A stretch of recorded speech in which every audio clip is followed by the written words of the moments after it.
layuning mapaunlad pa ang ugnayan ng kasundaluhan at ng indigenous people community sa probinsya ng Bukidnon, nagsagawa ang 8th Infantry Battalion ng IP Leaders Forum sa Barangay St. Peter, Malaybalay City, Bukidnon noong Lunes, Marso 4.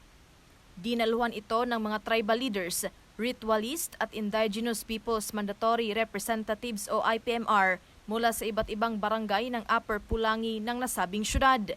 Nagsimula ang seremonya sa pamamagitan ng isang ritual na nagpapakita ng mainit na pagtanggap sa bagong battalion commander ng 8th IB na si Lieutenant Colonel Mark Bien Stevens Deslate. Ang ritual na sagana sa tradisyon at kahalagahan ay sumisimbolo sa pagkakaisa ng layunin at ang pagsasama-sama ng kasundaluhan at ang mga komunidad ng IP. Layunin din ng IP Leaders Forum na gunitain ang buhay ng yumaong 90 years old na Bae Bibyaon Bigkay Ligkayan ng Talaingod, Davao del Norte na namatay sa isang backwit camp sa UP Diliman dahil sa pagpapabaya, pang-aabuso at pagsasamantala sa kanya ng Communist Terrorist Group o CTG.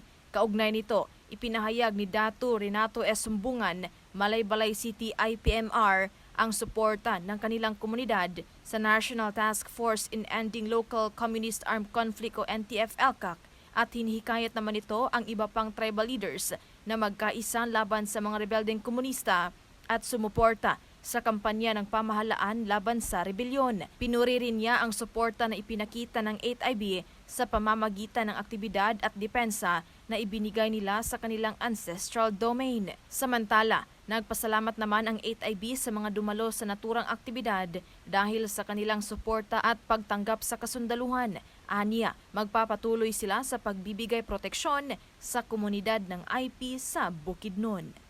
Napapanahong balita, serbisyo publiko para sa Pilipino. Ella Rivera, 4ID News.